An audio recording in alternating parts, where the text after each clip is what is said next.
Okay, we're getting there fast now. We just need to move on to setting up the actual product. So we go to Store and Products, which we highlight here. And you'll see that the access to 4plrpermonth.com is already set up with a price. You want to click the pencil icon here so we can actually now go in to edit this record. Some parts will already be set up. As you can see, access to PLR month is already named. We can't change that. Price is set to $27. So we can skip down to this section here where it says JV and affiliate information. On the affiliate commission, we're going to pay at 50%. And the guarantee period that we're going to put in here is we're going to put in 30. So we offer a guarantee period of 30 days. If you change this, for example, if your guarantee period is different, then you'll need to obviously put that number into here.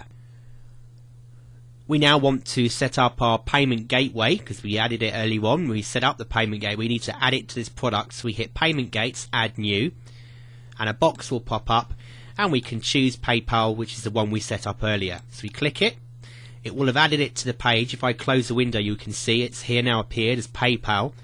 As this is a monthly recurring product, we need to make sure that we initiate subscription in the payment system. Otherwise, this person will just be billed once. So we click the initiate in the system, and the billing cycle is we're going to bill them once and then per month. So that's now set up to take the billing through PayPal. We now need to set up a package record for this product, but we just click here on the one-click package and it will go through the process of now adding the package information. If you want to at this point, you could change the package data. You could change the title here that will appear in the order button when someone's buying the product. I'm going to leave this as it is because it explains nicely what the product is. And then here you can see you've got welcome message to customers who buy this package first time. We can either edit the message here, so we could type in a welcome message and say welcome to and thank you for purchasing the product and have some information and blurb here.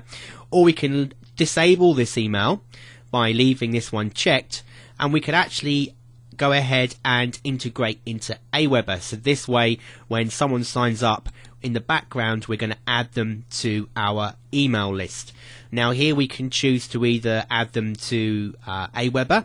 In this case you'll have this URL placed in here, or if you're doing this through the Turbo membership, which if you're a member already I recommend, and if you're a member of Turbo Autoresponders, you'll put in your Turbo Autoresponders URL here and then the Turbo Autoresponder list name.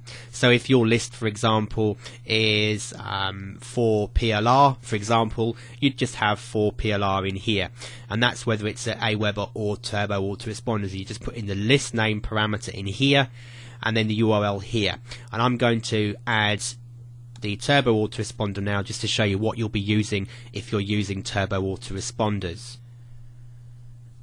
And then that's set up so that now we've enabled Aweber integration such that when somebody signs up, in this case to our Turbo Autoresponders, when they purchase a product, they're going to be added to our Turbo Autoresponders account, and it's just http://clients.turboautoresponders.com/scripts/add-lead.pl, and that will then subscribe them to this we've set up here. We've said this is the name of our autoresponder account on Turbo Autoresponders. If we want to silently unsubscribe, this is where, if say the person cancels their product and you want to then unsubscribe them from your Aweber list, you check this box here. You place the from email address into this box here, and on here you put the Aweber list name, or in this case we're using Turbo Autoresponders, so if it's an Aweber one, it's the list name at aweber.com. If it's the, like in my case, my 4PLR at turboautoresponders.com, then I use turboautoresponders.com. So I place that in here, and I'll put the list name into here. So in my case, it's my 4PLR. And to finish configuring this section, I recommend that you then go to this email address here. I'm going to have it come up on the window for you. It's aweber.com questions and then can I unsubscribe people. I'll have the actual link come up on the page for you now, and if you go to that link in Aweber, you can read through informations about can you unsubscribe people via email and how you set it all up. You can read through the directions here just to be clear on how you do this section if you do indeed want to unsubscribe people silently from the list if they choose to cancel. The other way is to manually just remove them from your list when they unsubscribe. We then continue to scroll down on this package setup page. The HTML header, so this is what appears on the title page and the meta keywords and content. If you want to edit this, you can do to have your information about your site come up. It's entirely up to you. I tend to leave this as it is, but it's entirely up to you if you want to edit this section here. We then need to come down to the affiliate program because we want to be able to make this product available to our affiliates to promote. So we hit add new, and we choose the affiliate program that we set up earlier on. So we click to choose, close the window, and you can see that the affiliates has now appeared and this program is available to our customers to be able to promote this product. Just quickly here, before we go on to discuss about setting up your home page, I'm going to take you down to order forms so that if you want to collect different data when people sign up, you can. I'm going to hit override and then click to edit the form. So usually when people sign up and make a purchase, it asks them for their first name, last name, phone, company, country, state, etc. So these items will appear on the form and these will have a little red asterisk next to them as a mandatory. You need to put the information in. Now you don't need to have all these. You could, if you want to, just uncheck all of these boxes so that the only thing that actually appears on the order form is their first name and last name. What I will say at this point is the fact you're buying or allowing your customers to purchase through PayPal.